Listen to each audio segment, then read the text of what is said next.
Okay, so what I'm doing here today is I'm creating a fight scene, a gunfight scene. You can do this with actual video, like if you do Airsoft and you show your Airsoft videos, you can actually alter them by editing in real gunfire, and or you could green screen yourself like I did here, put in a background and add all the effects, sound, muzzle flash, ejecting shells, and so forth in order to create a fight scene.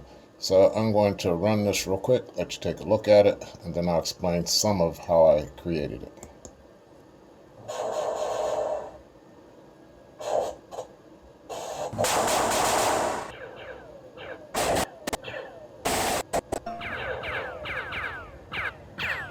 Sometimes there's sound issues on before this is rendered into a final file.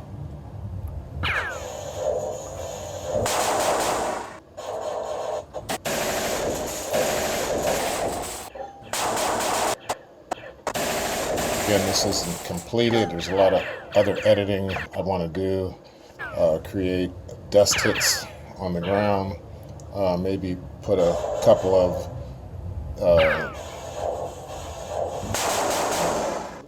terrorists or whatever in the openings that you see me shooting at. Okay, I'll pause it there. All right, so what I do is I bring in a background file. The background file, which is Syria, I'm using right here. And I bring that and I drop it into composition. It'll come down into here, and that'll be my background file. And this is all done in layers.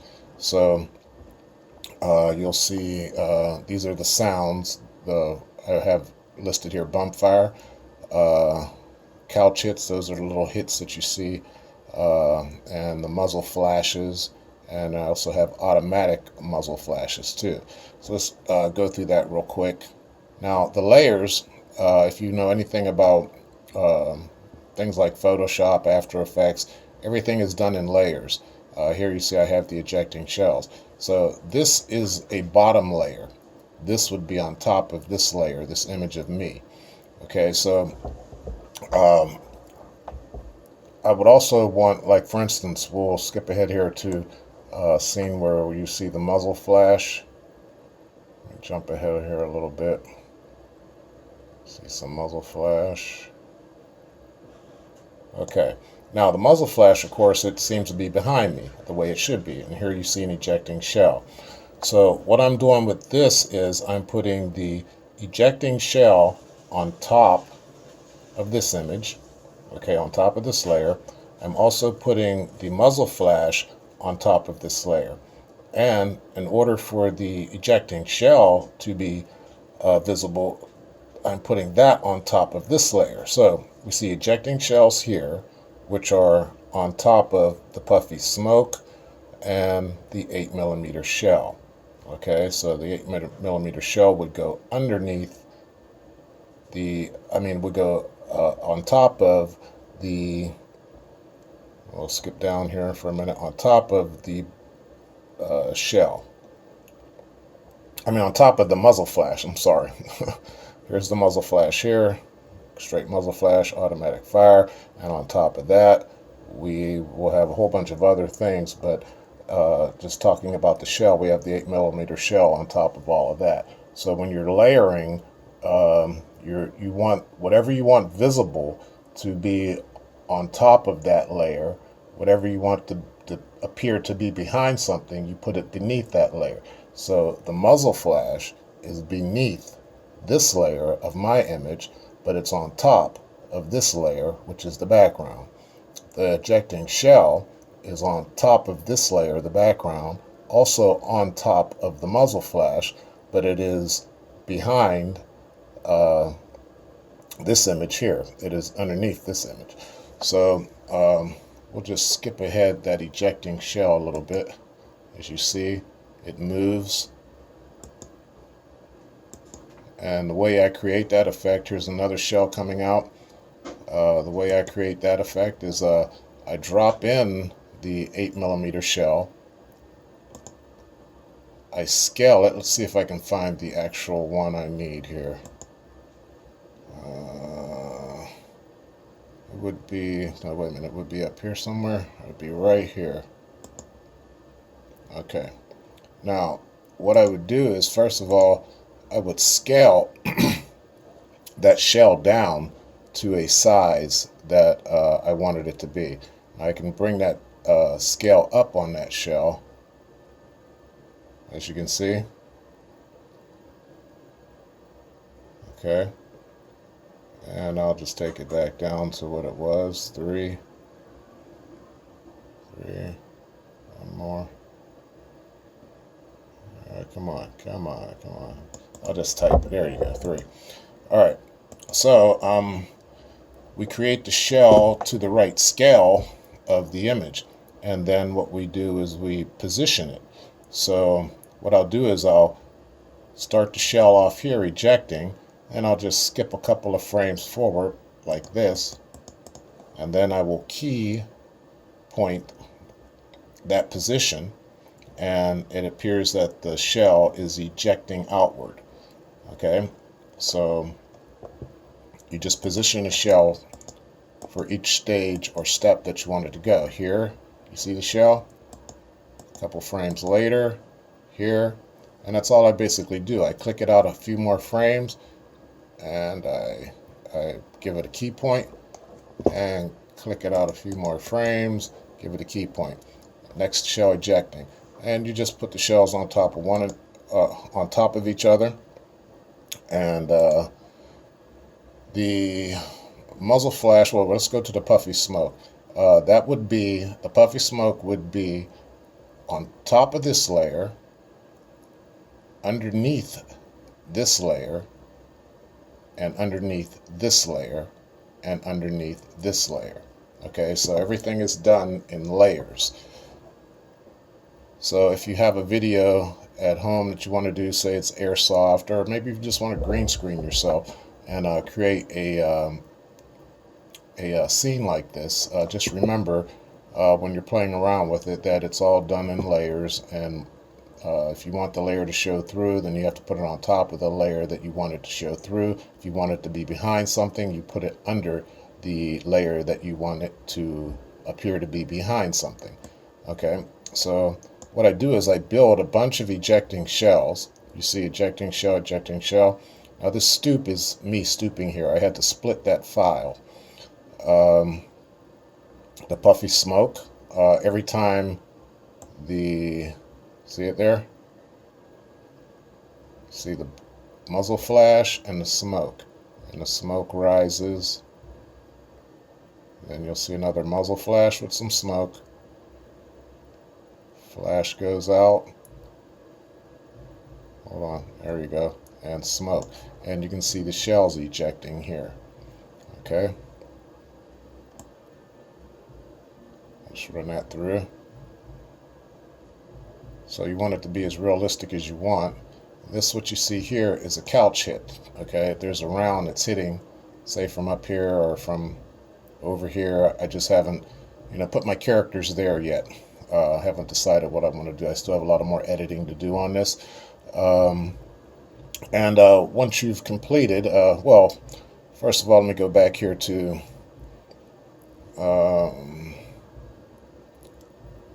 let's see here. All right, the gunfire.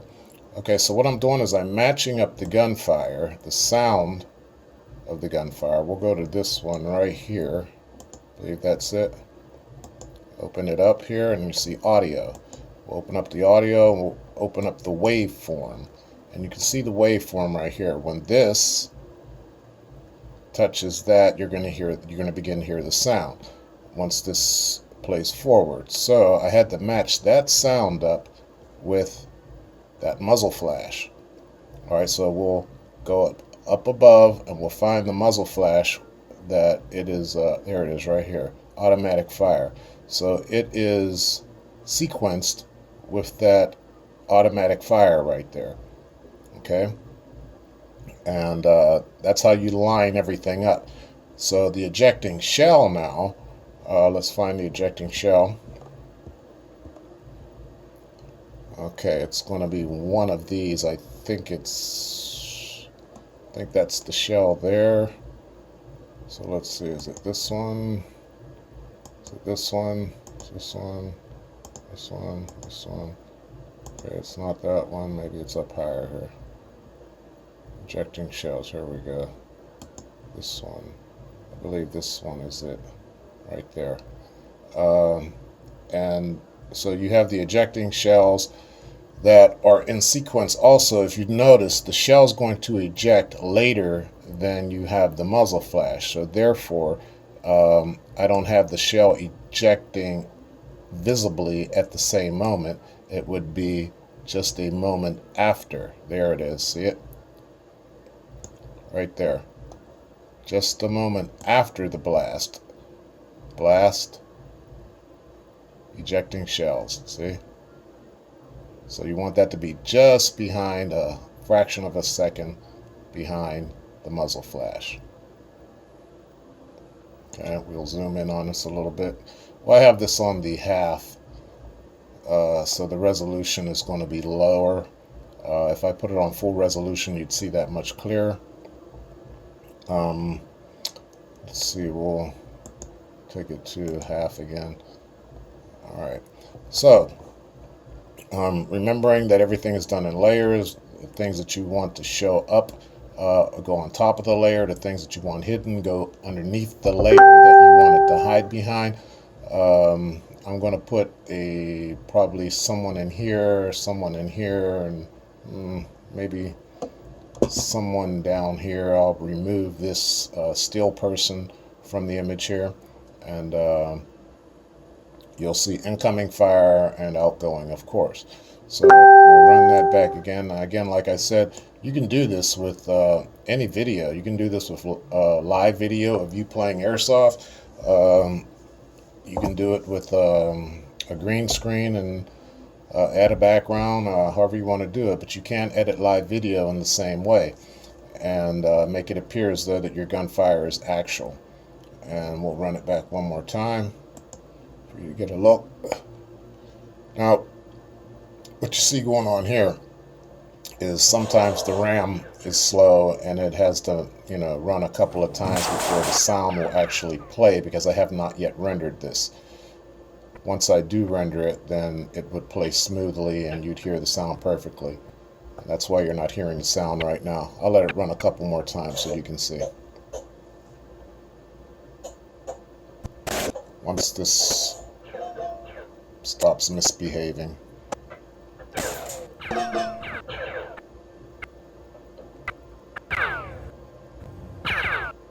Okay, let it run one more time after this.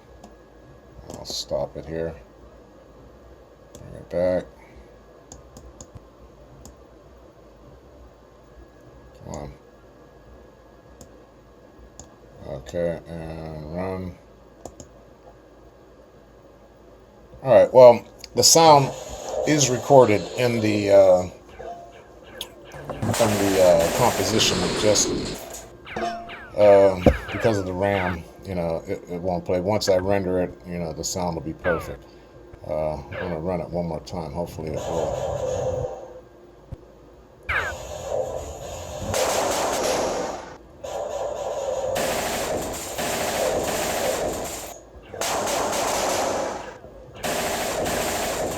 Okay, let's stop it here.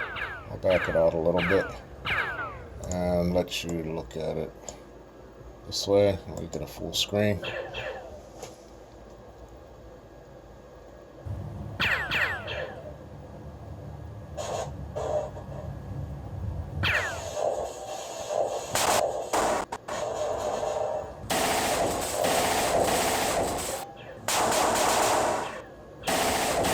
Okay, there you go. Now remember, you have to sequence all your effects in line with whatever effect is going on at the same moment. In other words, puffy smoke and muzzle flash would happen about the same time, so you would line up your puffy smoke.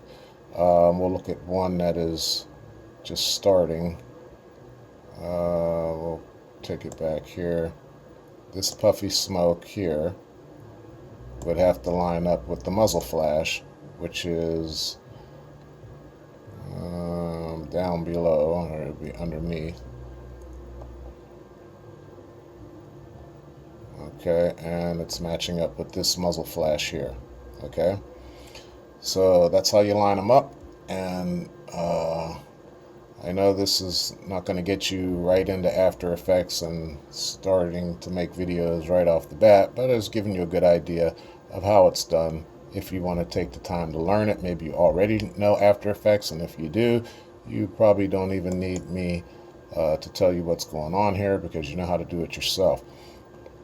But for those of you who would like to get involved with After Effects and do some video editing, hopefully this tutorial kind of helped you a little bit. I didn't go into great detail because I've got so many files here to show you how I did this and how I did that. But again, I explained briefly how you, in transformation, how you scale and position the artifacts that you want to scale and position, rotate them, have an opacity. I've also blurred, I'll show you one thing here real quick, how on an ejecting shell, let me get right here to it. I think it starts right there. Okay, I'll go one click ahead. Now, I added an effect on that shell, which is a blurring effect. And I'll show you in the effects here. It's called Smart Blur. And the way you do that is you just go to Effect and Blur and Sharpen, and then you come down here to Smart Blur. Now I'm going to scale that up right now for a moment. Okay, so it's currently at 13. I'll just go back to 13. I'll scale that shell up, and you see it's kind of blurred, right? It's got a nice blur to it because you want the shell to look blurry, you know, when it's exiting the ejection port. You want it to, you know, not look like a solid, you know, image that's coming out of there. You want to add blur to it so it looks like it's ejecting. It's blurry because you can't focus on, you know, something that is in motion that way. So, you know, there's all different types of effects that you can add, you know, to give realism to your scene. And if you know, get involved with After Effects, you can create your own little fight scenes, gunfight scenes, or change your airsoft, you know, battle scenes into actual gunfire battle scenes. All right, well, I hope you like this video.